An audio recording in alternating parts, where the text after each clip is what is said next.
All right, digitally interactive notebook number 1, lesson 1, the Renaissance. This is our bread and butter of instruction. So the first one is not overly intimidating. I'm going to give you kind of the order of activities here. So you can always refer to it. We do the closed notes reading activities and Quizlet learns, then the closed notes with the teacher, and then some responding to historical documents. There's not a lot of historical documents responding to in this one. And then, of course, there's the quizzes, perfection drill, and eventually the summative assessment. Here's a guided timeline on how you should actually fit that in. If you go a little bit over September 9th, that's not a biggie. But if you're starting going 3, 4, 5 days, then you're going to get yourself in a bind and you need to contact me. So by the time you're doing these closed notes, you should have already done the closed notes for the reading. You should have done the closed notes for one of the Renaissance videos, and you should have done one for the second Northern Renaissance video. And those have accompanying Quizlets that you should have mastered as well. So here are the teacher closed notes. First thing I want to talk about, all right, is Italy's importance and why the Renaissance started in Italy. If you look at this map here, we have Italy right here. All this Asian trade coming in at one point was coming through Europe, through Constantinople. Constantinople fell to the Muslims, and eventually, instead of coming through Constantinople, it came through Italy. Italy became the trade hub. And of course, as you know how trade works, the middleman ends up taking a little bit for himself, and Italy became very wealthy. Wealthy merchant families formed what we call oligarchies. Those are governments in which a few actually rule, and they formed what they call Italian city-states. Eventually, with all the money flow, they developed a stable economy. Their coin was recognized internationally, and this economic stability just increased their financial power. Their banks would actually provide loans, and their loans were at very high interest rates. The wealthy families would also constantly war with one another. If you see this visual aid here, it refers to 2 television series, one the Medici, the other the Borgias, both very powerful Renaissance families. And if you've watched those shows, and you shouldn't have because they're rated R, but if you watch those shows, you'll see that they are very ruthless. They're always warring, they're conniving, and there's a lot of corruption going on. So the merchant families gained influence also through not just the banks, but church corruption. The Medici family were able to control the papal coffers, meaning they were the bankers for the Roman Catholic Church. And since the Roman Catholic Church was kind of a taxing organization through tithing, you can imagine the amount of income that was bringing in. And the Medici were able to manipulate. And if you're the banker of the wealthiest family, you'll be like the Clamptons. You had that clout. Now, besides just the corruption going on here, we also need to look at some of the things that developed philosophically. Medieval scholars always studied to understand God. Renaissance humanists, their scholars, wanted to understand human nature. As you see here, Leonardo da Vinci's famous sketch, it was more of a study of the natural world. Humanists also focused on the liberal arts, your humanities courses, your English, rhetoric, foreign language, things like that.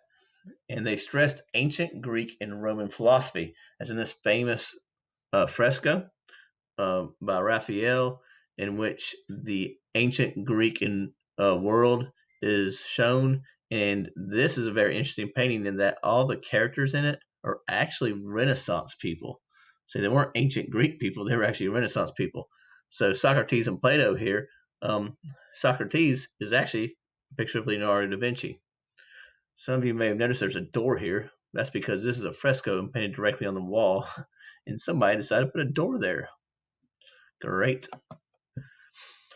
One of the famous political thinkers, going back to the ruthlessness, is Machiavelli. You Tupac fans probably have heard that word. Machiavelli's The Prince was kind of a how-to guide, how to rule in Renaissance Italy. It required ruthlessness.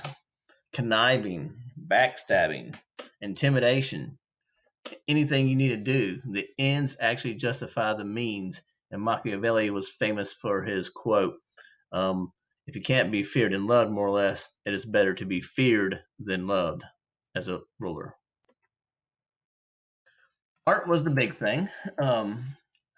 Art was also used as a demonstration of power. As you can see, these two cathedrals. This is the Sistine Chapel down here in the bottom right hand, and this is the St. Peter's Basilica where the Vatican is.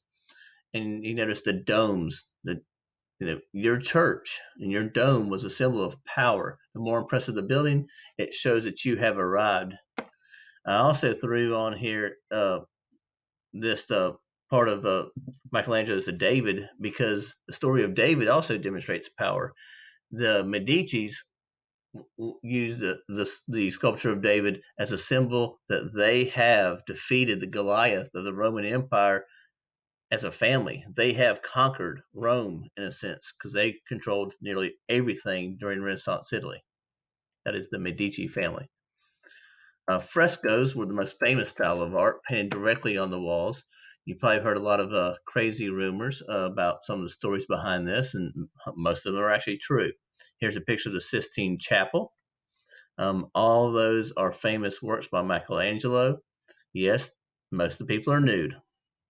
Funny story behind that is that Michelangelo, in this painting in the very end, The Last Judgment, he was painting. A cardinal has spied on him. A cardinal is a high-ranking official in the church. The cardinal went whining and crying to the Pope, and Michelangelo's response put the cardinal down here in the bottom right-hand corner of this painting. And if you actually research it, you'll see that the cardinal has donkey ears. He's also being bit by a serpent in his jewels. The artwork became very much realistic due to two key artistic techniques. Perspective, as we see in this painting, the famous Last Supper, in which depth is portrayed by perspective. Everything has perspective towards Jesus' head in the Last Supper. Chiaroscuro or sfumato basically provides a depth and a texture, making this the most famous painting in the world, the Mona Lisa, look more realistic. You almost got a 3-depth image there in this 2-dimensional painting. Mythology and religion were common themes. You'll see 2 paintings here by Sandro Botticelli, the famous Birth of Venus. And this, of course, is Venus and I believe Mars. Humanism, the idea of the human over God, is also reflected in the art. You may not always perceive that as, hey, this is God touching the hand of Adam, but if you think about that, this is the giving life to man, the beginning of humanism. As well, there's a belief that this outline, and you can research it, perfectly is proportional to the human brain. Now, how Michelangelo would have known the actual size of the human brain and its shape is beyond me. Even these legs play an important part of the anatomy of the brain. You can actually research that. Another Michelangelo sculpture, which is shows Jesus, is called La Pieta. It shows Jesus suffering. Not Jesus in his glory, but in his human state of suffering. Other beliefs. Da Vinci, was he really that intelligent? Yes, he was. And if you look at this, one of the sketches which have kind of been jumbled up here, this, yes, he did create machine guns, flying machines, tanks, parachutes, scuba, the idea of scuba, all kinds of things that Da Vinci did. Brilliant man. I'd recommend, and I'll put some links to some videos of some of his unbelievable accomplishments. So those are the close notes. Your activity for this, there's not a lot of historical documents I'm going to make you respond to. What I'm going to want you to do is some paragraph writing. Just one paragraph. You have 3 options here. Explain the ruthless politics of the warring Renaissance families. You'll need to do some degree of research. You have to have one specific piece of historical evidence in your paragraph. Two, explain the importance of trade during the Renaissance. So you need to have, again, some understanding of the trade of the Renaissance. You can research that. And explain how art transformed the culture of the Renaissance. So you'll obviously want to mention a few artworks. You will write that on the next slide. And you'll have a revision activity, which you'll need to go back and highlight. If you don't know how to highlight, you need to message me. And I'm going to ask you to highlight your topic sentence, your historical evidence, and your explanation of your historical evidence. This is meant to make you a stronger writer. We will give you some feedback before we do any kind of grading of this activity. All right, so there is all the activities you need to do for digitally interactive notebook number uno.